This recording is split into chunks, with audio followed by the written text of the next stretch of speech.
Welcome to Coaching with Confidence and Care podcast, inspired by common topics that arise in coach training, mentoring, and supervision. I'm Dr. Lubidia Samidze, the founder of Hofstede Coaching. I'm an active coach trainer, mentor, and supervisor. If you're listening, you're likely on a journey to step into your fullest capacity as a coach, and I hope this podcast contributes to your journey. In this episode of Coaching with Confidence and Care, I want to talk about cultural sensitivity for our coaches and why cultivating it can lead to more authentic and powerful coaching. As coaches, we have an incredible opportunity and responsibility to hold the space for the diverse identities of those we support. As I'm saying this, I'm thinking of the advanced coach training group that I'm training these days with coaches who come from Canada, the Netherlands, China, Korea, Hong Kong, Senegal, Germany, Colombia, South Africa. Wow!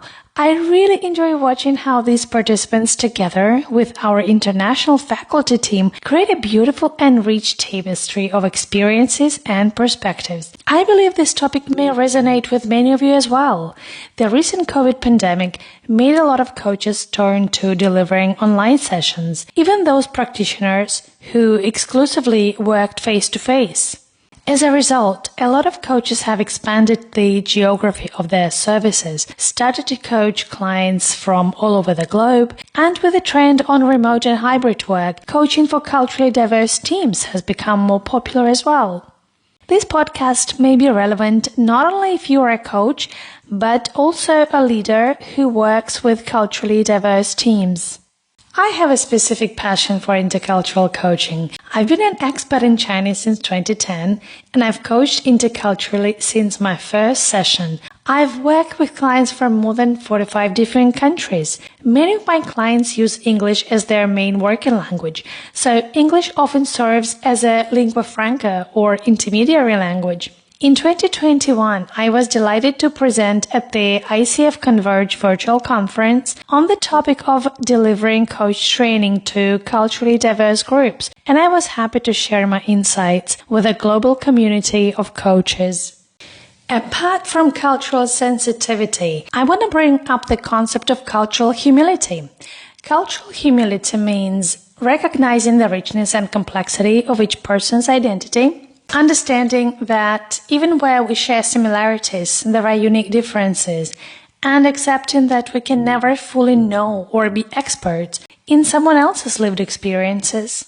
When I say culture, I don't mean the external attributes of a culture. I'm talking about deep culture. Today, I will be addressing some points at a deeper level, which makes an impact not only on how we interact with our coaching clients, but also what arises in us as coaches. What could be some potential triggers that we may experience in a situation of intercultural communication? What do we need to look out for to build an authentic connection and speak the same language?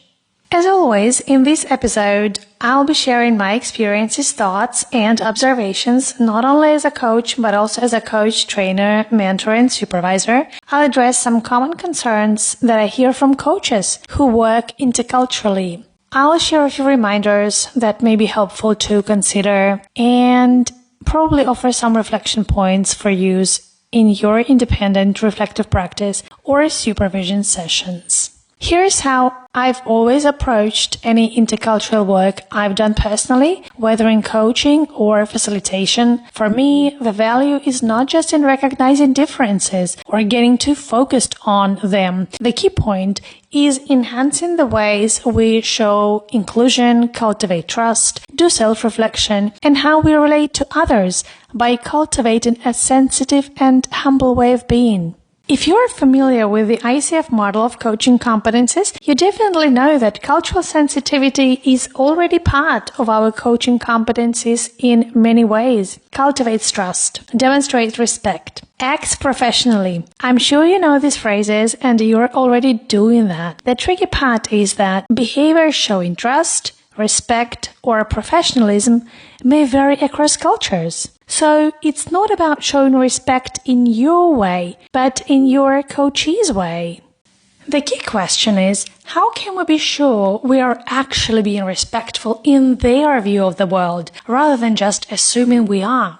I hope that listening to this podcast episode will invite you to think about additional nuances and inspire you to be more intentional about further developing your cultural sensitivity. Become even more curious, caring, and reflective. Let me share some real questions that I heard from coaches on this topic.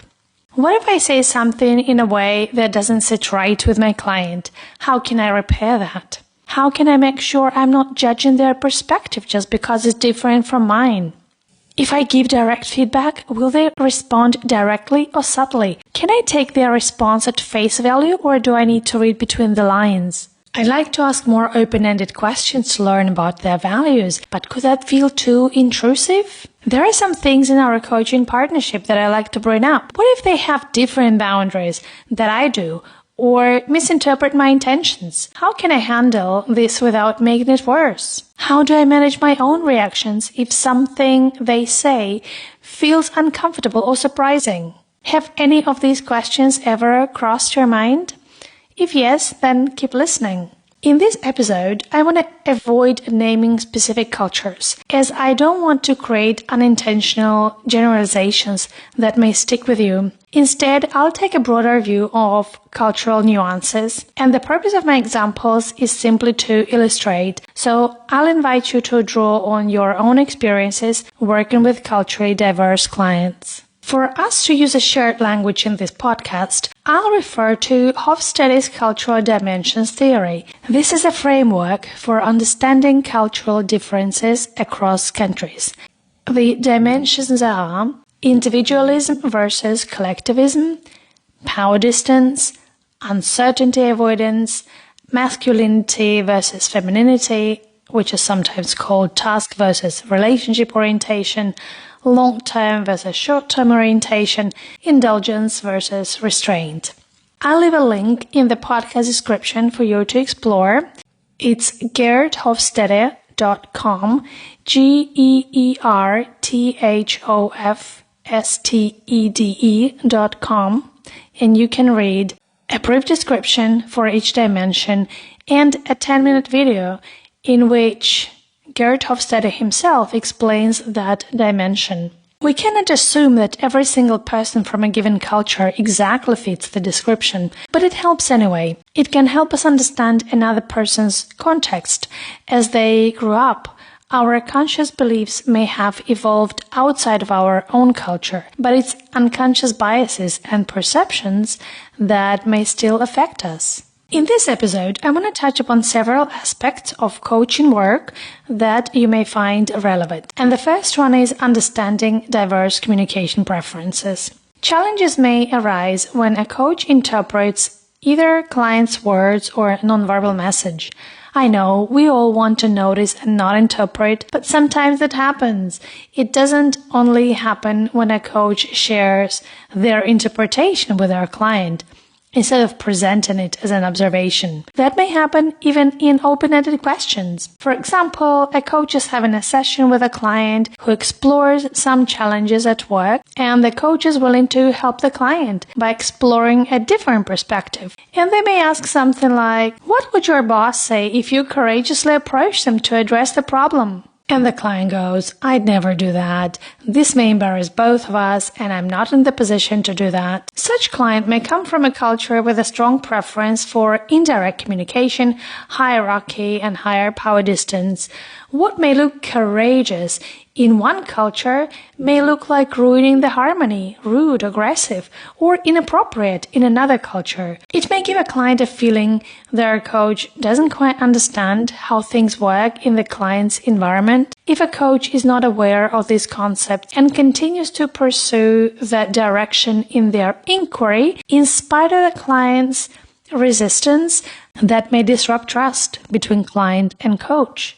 By the way, speaking of trust, did you know it may establish differently across cultures? Here's an important insight that has helped me a lot. The nature of trust may vary between cultures. In some cultures, trust is given by default. You enter a room, meet new people, and there's already a basic level of trust towards you. In other cultures, however, trust must be earned over time.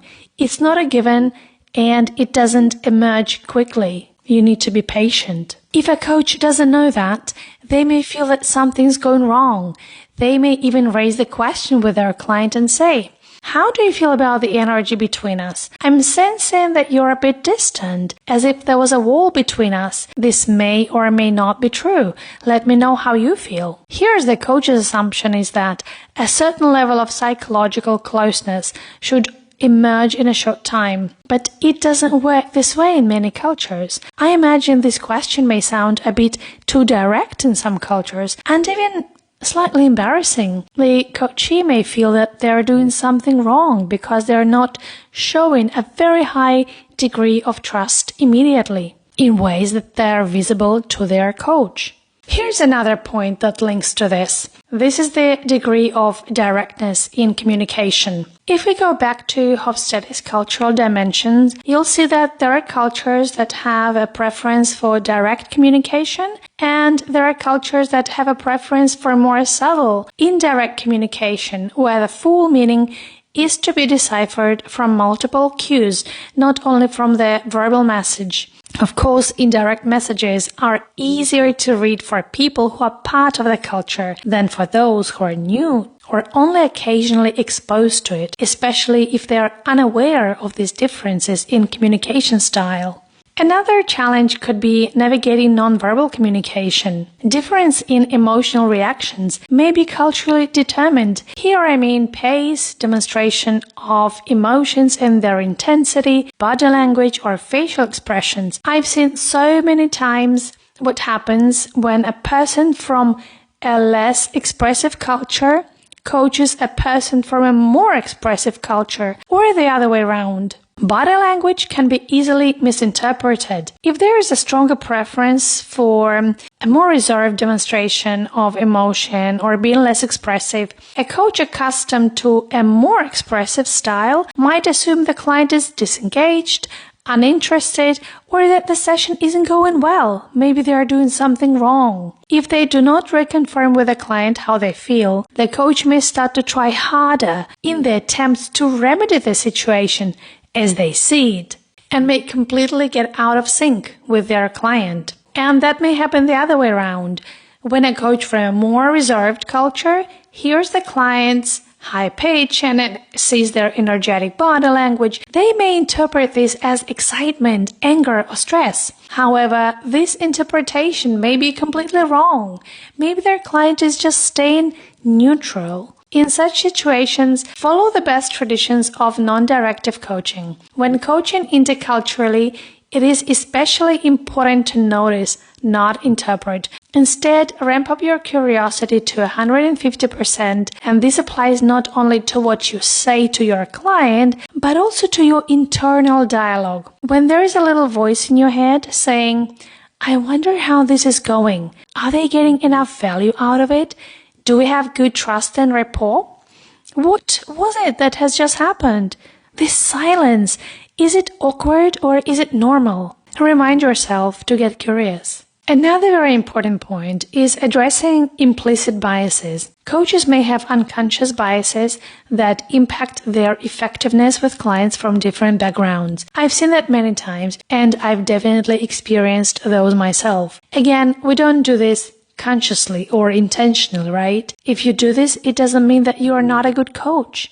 These things are triggered unconsciously, and some of them are so subtle. We are coaches, but we are also humans, so we can't be free of limiting beliefs, and nothing human is alien to us. Here's an example that a coach shared with me. They coached a young female client who was wearing traditional clothing. The coach saw a lot of potential in that client, and the coach genuinely wanted to help her client move forward on her career path. When the client started talking about starting a family and not pursuing a relocation-based promotion because of that, the coach felt slightly triggered because Her first thought was that the client was giving up her ambitions to stay compliant to the traditional role of women in her culture. The coach so much wanted the client to see that everything's possible for her, to have a family and to have her career. Then the coach realized that these thoughts made her lead and direct the client,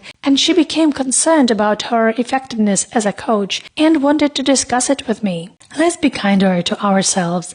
The best we can do is to keep increasing our self-awareness so that we can catch these unproductive thoughts and biases. I could talk about this topic for a long time, and I have a lot more stories and examples, but I think I'm going to pause here and share a few ideas or suggestions. I have personally found these practices or habits to be of great value in any intercultural work. First, keep learning about all the various cultures. Even if you read something basic, like Hofstede's cultural dimensions, it will already give you a new level of awareness, which may be very helpful. Second, make full use of contracting. We can contract around coaching style and behaviors, and some example questions that you can ask could be, how comfortable are you with silence? How do you prefer to be challenged? If I'd like to share an observation, what level of directness is comfortable to you? How do you feel about discussing feelings and emotions? Do you prefer to share a lot of detail or get to the point directly? And other questions along the same lines. Third point I want to offer is reflective journaling suggestions. Actually, these are the suggestions that I shared during my presentation at ICF Converge in 2021, and I'll share them with you as well. Some questions that you can use are, what is my first reaction to differences in worldviews? What is my inner and outer reaction? Were there any gaps in their communication, understanding, or rapport that I noticed? Did I address them? What helped me put an equation between what was said and what I heard? How much did I rely on my own interpretation? Do I hold any assumptions about the client's culture that affect my coaching style? Am I aware of any triggers that are determined by my own culture? Am I able to recognize them timely? 5-10 minutes of reflective practice will give you a lot of benefits. Actually, if you are new to that, at Upthink Coaching, we have a wonderful free workbook for coaches with self-reflection prompts. You can get that free PDF on our website, www.upthinkcoaching.com. So go to the menu, choose free resources, and then for coaches. If you are part of a coaching community, such as an ICF chapter, or you're in a coach training program with international participants, use this as an opportunity to network and ask other participants about how certain concepts and behaviors are viewed in their own culture. Engage in a mutually beneficial sharing. You can discuss typical nonverbal behaviors and their meaning, how easily and quickly new relationships and trust are established, behaviors that are often misinterpreted by people from other cultures, what is acceptable or not acceptable generally in a conversation, how people usually perceive silence, what would be the most appropriate way to react to emotions, including negative ones, whether you should expect that some information will not be shared directly, attitude towards change or risk, and so on. Last but not least, work on cultivating both cultural sensitivity and cultural humility. This means committing to ongoing self-reflection and self-assessment, recognizing and examining your own patterns of unconscious or even conscious biases. You may feel you don't have these limiting beliefs about cultural differences, but the truth is, we all carry implicit biases. They are often automatic, regardless of our intentions. At its core, cultural humility aims to help us show up with genuine respect in our interactions. That's all I wanted to share today. If you have your own stories or strategies that work for you, I'd be very excited to hear about them, so don't hesitate to get in touch. If this is something that you think is relevant to coaches like you, please share on your social media and feel free to tag me on LinkedIn. You can also send in your questions or topics you'd like covered in future episodes. I usually take them from my coach training classes, mentoring, or supervision sessions, but I'm very, very happy to incorporate external feedback. If you look for ongoing professional development as a coach, go to Upthink Coaching website to explore our coach training programs for beginner and advanced coaches, as well as mentor coaching and supervision. www.upthinkcoaching.com UPTHINK coaching.com. Next time, we'll talk about a skill that I call global listening, a skill that will broaden your active listening toolkit and help your clients build deeper awareness. Don't miss it. Thanks for listening to this episode, and catch you in the next one.